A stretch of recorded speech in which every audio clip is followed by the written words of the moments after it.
question about this drawing.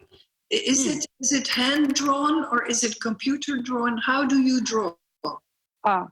Recently, so we start to draw by hand. So, but 2000, around 2000 or late 19, the computer coming, so we started to draw by the computer line because that timing, so we have a bit also critical about the master drawing. Some was a very named master drawing. That we want to bring in more like a drawing could be more shareable or kind of platform, so things that we expecting, and then that's why so we start to draw by computer. But nowadays, I think many people start to use already many computer, and then that's why so that we back again to the hand drawing. And then hand drawing is it's good things. If people cannot think, if people didn't think, so they cannot draw. Or like always, there should be some certain idea or conscious to make a movement of the hand. So that's why so like always the drawing is more interactive, so drawing and a person. And then also we testing the public drawing. It's called shareable drawing. So one paper, and not only one person by draw. So it's 2 or 3 or sometimes 10 people drawing together, one piece of paper by the pencil. And the pencils can be erased when they don't like it. so that they can also fight or negotiate with eraser and pencil. Do they all draw at the same time? Or is it one after? Is it like a cadavre exquis that you draw after one another, or all at the same time? Yes, in the Venice or after, so we test. Before already we started to test public drawing. In that case, everybody, even paper is very large. One side so one person, and another side one person. Or like some Swiss students are more drawing the building, but the Japanese students are more drawing the person, something like so. It's a very easy so wish or behavior or understanding, also showing the drawing mixture. So yes, that's also interesting. Yeah, very nice. Well, it's a difficult time now to draw together, but it will come back. Yes, that is a point. So we are thinking so how we could share so drawing matter in a game, so in this moment. So maybe old-fashioned more like a letter, physical letter. It's a wonderful image that I have, that you start drawing, you roll up the paper, you give it to to the post guy who needs to bring to your colleague, who opens it again and starts drawing in it, so on and so forth. Apparently the packaging business is doing very well. Everyone orders online food and materials, clothes, and so the package industry is booming. So you might as well also do your drawing, the cadavre exquis thing. Might be really fruitful. Yeah, let's do this. Let's do it. Let's exchange drawings, you and us. That would be nice. Yes, that would be great. Yeah, that would be nice. Yeah. Yes, good. And Tokyo, Amsterdam, zigzag. Yeah, good. But I also believe what you say, that between the hand and your brain is a very important connection. And if you don't draw by hand, at least as well, you also don't understand space or scale or implications. So that's a really important connection. Yeah, I think so. Yes. Petra, can I ask you a question? Continuing from this, from this like idea of the tools that Momo you mentioned, the tool of drawing, for example. In your case, what tools have been affected? Like what tools that have been used in your practice have been affected by the current situation, or what sort of processes have been affected by the current situation? And how do you kind of like go about bypassing restrictions or finding new ways of working and arriving to same processes or end results in a way. I guess research also, which can be done outside or way that has been affected somehow, maybe. Yeah, it's quite difficult because it's so physical. Huh? So what I do now is draw by hand, take a picture because I don't have a scanner yet at home. Take a picture and then send the picture, or I just say, hey, this is what I mean. Can you please? And I go to my studio one day a week because there's nobody there. There's one person there, Jana, my landscape architect partner, and she's. It's good she's there because packages come and go. Yeah. Because I need to be in touch with all the materials. You've been in my office, at least some of you have been in my office studio, and it's full of materials, textiles and, whatever, tracks and runners and examples of everything, samples of past projects that are necessary. Also color, you work with color, you have to exactly say which color a paint test has to be made for a certain project. So it's actually quite complex. But for instance, now if we have samples made, printing samples, textile weaving samples, color samples, they're all by mail sent to me at home at the moment, right. But also to my colleague in another city. So we both have the same, and also to the client. So we all have the same. It's an organization. Yeah. I'm sure you all have it. Yeah, it's something similar, I guess, across, but things have to be more dispersed and amplified in a way that we can all say the same thing. Yeah. But what I do notice is that now we have another kind of conversation. But if we are conversing about a project, I'm drawing while we speak. I'm actually drawing what people want to communicate. And then there's a kind of conceptual diagram almost, visual, and you can easily say, is this what you mean? This is what we are actually talking about. So drawing is very important at the moment. And also words. I mean, the politicians need words to communicate to us what the decisions are on this Corona time. It's very sensitive, huh? What kind of sentences and the tone. Is it a warning? Is it, trying to keep everyone calm? Yeah. So I think words at this moment, writing and speaking, are incredibly sensitive and important. Absolutely.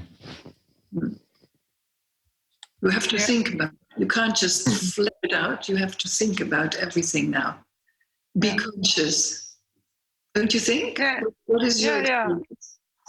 Yeah, I think, yes, because of the limited time of the meeting and also speaking. So I think 24 hours Zoom is a bit crazy. So that's why we need to minimize of the meeting. So that's why, as you said, words and direct, that is speaking in the point. So that's very also important to, yes, we need to train somehow to how to speak and how to make a voice, as you said. So, and then also drawing, also the more technical drawing too. So, and how we make an order and how we explain to the client and also in the team and so on. So that will be more precisely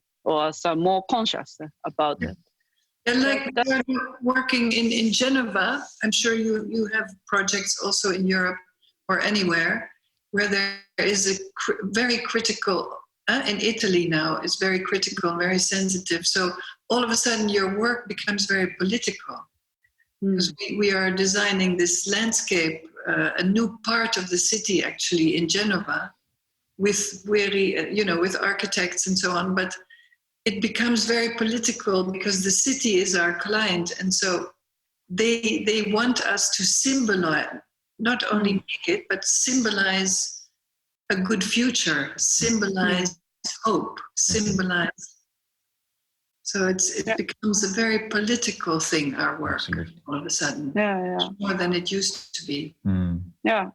So they're like maybe so the political things, but same time, so how this political conscious becomes not too simplify. So they're like the what do you call the, for example, not the right or left. It's more like we would imagine more like in between or some certain point. So that kind of a political was it's very difficult to develop, but maybe we need to think about how to reach good way of the thinking.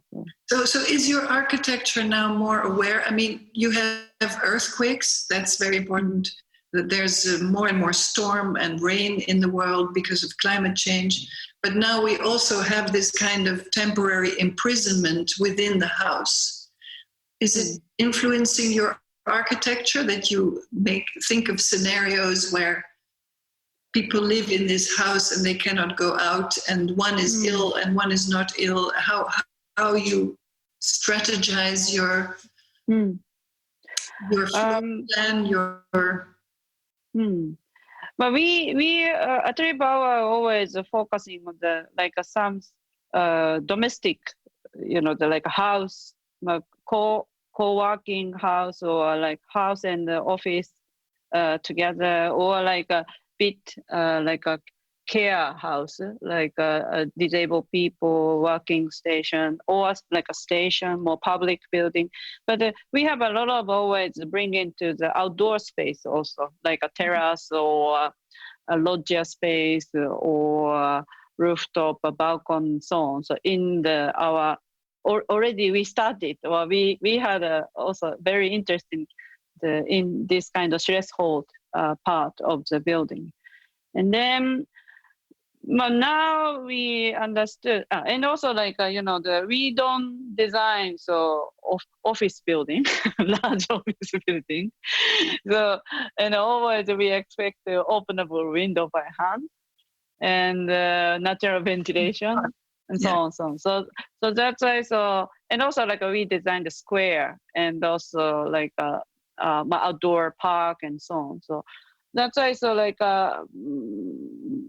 One good thing is what we designed until today. So it will be also the important part of the life. And then so after the post-corona issue, so also these buildings will be very sustained. So the possibility to reach to the life.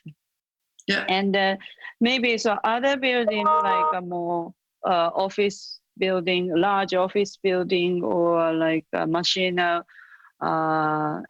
conditioning the place, and size of the building was also the function.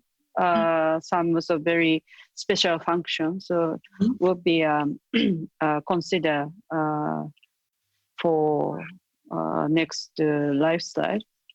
So that's why. So until now, so we don't have not so much a big problem. So in our thinking and consideration. So, but maybe so society itself they needs to change what building would be and what kind of building as a school or as a university and so on. So. Maybe, yes. And everyone is now, of course, totally obsessed already a long time with urban farming. Yes. And now it becomes more and more urgent that you can at least grow a bit of your own vegetables or things, so that you can, it's a bit far-fetched maybe. You can't have urban farming with each house, but something. Yeah, then we have roof garden, so in our house. Exactly. And then now Yoshihara working, regenerate the soil. So that's also he work now top. So that I sometimes make a noise. That is now that he's working. So. Yeah, we always try to convince the architects we work with that the roofs or terraces or whatever are built in such a way that you can actually grow things there. Yeah, you can grow even a tree if you want. But you need, although modern technology is getting more and more intelligent in the sense that you don't need 1.20 meters of soil anymore. You can do it much more technological, substrates and textiles and all kinds of foams and microorganisms. Fine, but you still need, a condition. And somehow it's always very difficult for architects to include that in their building thought. Yeah, I think now the Japanese young generation, they are very happy to work for example, off-grid house or a new technology. So, and also now how the working with nature and garden. So I think they already understood and feel so what they need to do. So I think I that point I bit the very positive to thinking about the future. So if we could use more our house as much as possible for our life and the living, working also, that's also very good vision. Right.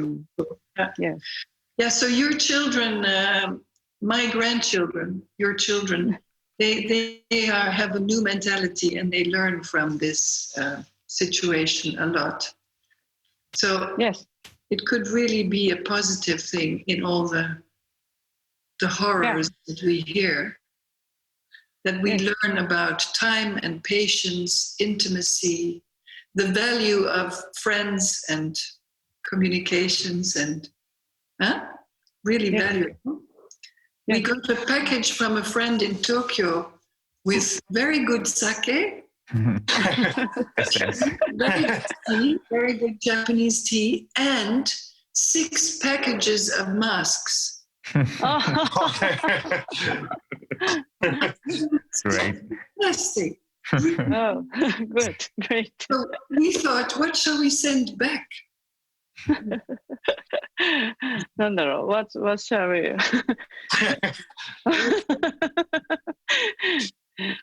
Cheese. The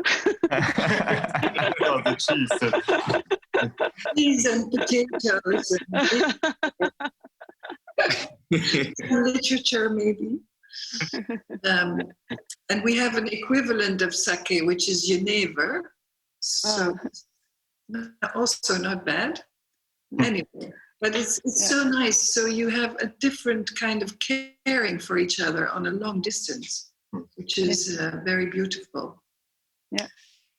And I hope that you both will do, like, that you share a Cadavre Exquis, a public drawing from Amsterdam to Tokyo. Yes. Nice. Yes. Let's design a garden together. Yes, good. That's good.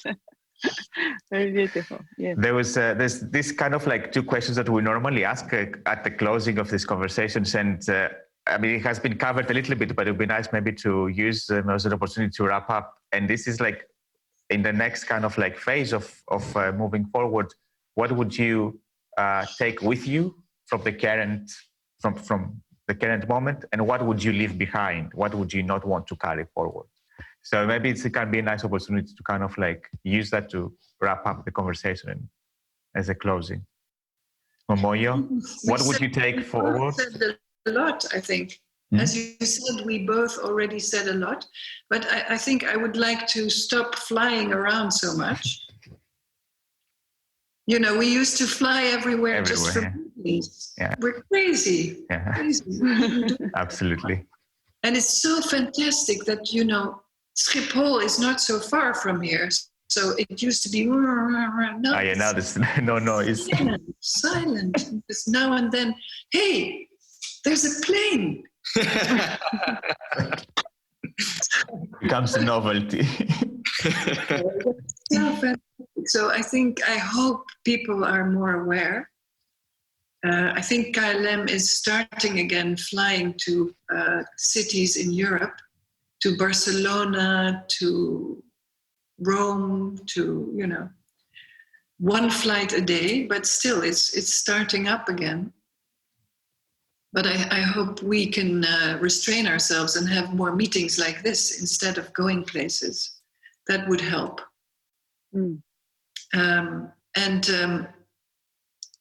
I hope I can leave behind the unphysicality of we have children and grandchildren, and it's really hard not to hug each other. And the granddaughter of 4 says to me, "Hey, Petra, you cannot enter the house. You cannot come near to me because I might make you sick." And it's very tragic, when you look at one another. Absolutely. So I'm sure she learns from it as well. So I'd like to leave that unphysicality behind. Although we can all make bread and cook. Maybe we send each other bread. Yeah. Yes. And for you, Momoyo, what would you take forward? What would you leave behind? Yes. Yes. A very, very difficult question. So, but I think. Well, of course, as Petra said, so I'm traveling a lot before, but maybe I tried to, last, I think, 2 few years, I tried to reduce as much as possible, but still a lot, but I tried to reduce. Because now that I have Tokyo and Zurich, so 2 places, and then also I try to enjoy the Zurich life as much as possible, to stay a bit longer, to enjoy the Zurich life with my friends, and also sometimes Yoshars came to join. So that's kind of dual living condition, but more stable. So that's also I try to do. But if we could more, I think it's also very good. And also recently, so I walk a lot. Now, of course, in this moment, so of course I walk a lot, but I started to walk maybe already 1 year ago. So because I becomes a bit, not so much time to sports. So that's why. So I started to walk from house to, for example, school, 1 hour, and back 1 hour, something like. And then so. Walk is also very good for understand the body, and also not too much stress. So just walk and simple. So that's kind of basic movement. So I think already started, but yes, ideas. Yeah. Yes. So I try to do continue. So that is also things, and also drawing, parallelly the drawing is also continuous. So that means maybe I started before COVID-19. So you're getting ready. Yeah, becomes more proof. So what I should do. So. Now, what I also feel, I don't know if you all have that, is that the connection between us all is so obvious now. I mean, we're talking about the Netherlands, we're talking about Europe, the European Union, but we're now talking about the world. And it's so that it's so clear that we are totally interconnected, that nothing happens in Africa that doesn't come here and the other way around.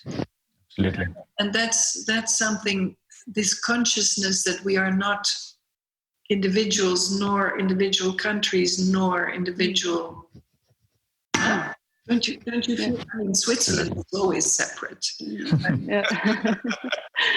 I think yes, ecology, of course, and everybody started to think about the ecological or globalization and so on. So that's also, but this corona, so coming from whole China, Asia through to Italy to whole Europe and other countries. So that this kind of really physical issue is we really more big influence.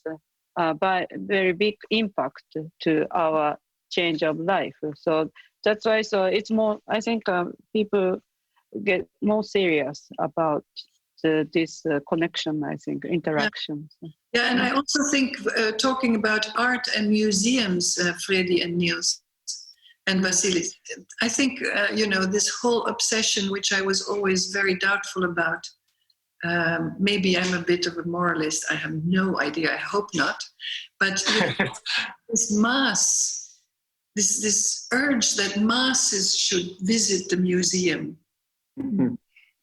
Millions of people for a show. Otherwise, it's not a good show. Mm-hmm. That will be now turned back again and say, okay, mm-hmm. where masses is not possible anymore. So let's switch again to content and originality and absolutely experiment and curiosity. And a museum should also be a laboratory. And we all agree on this. But that this time maybe changes that mentality. That would be really good. Absolutely. Intellectual, trusting people to be also intellectuals and intelligent. And don't need to follow masses to see a Van Gogh painting, but you know what I mean. Yeah, so as well, which could be good. Yeah, so it might be the end. Maybe, so maybe it's a personal, more like a personal direct contact will be mm-hmm. more like becomes strong and also more strong, good connection, mm-hmm. the quality and also deep. Mm-hmm. That might be becomes more popular or favorite. Not all about money, but more about content and it really might be the end of the society of the spectacle, and that you really go back to intimacy again. And I think this is definitely great for art because the spectacle aspect was so much more driven in the last years. Mm-hmm. To kind of have a descaling, I'm sure it's really positive. Mm-hmm. Exactly. It was almost literal in the scale that grew and grew and grew for artists to make it things more and more monumental. Yeah. Because of instead we have a conversation like this. So that's something positive that came out. Yeah. Absolutely. Okay, well, great. Thank you very much. That was really wonderful.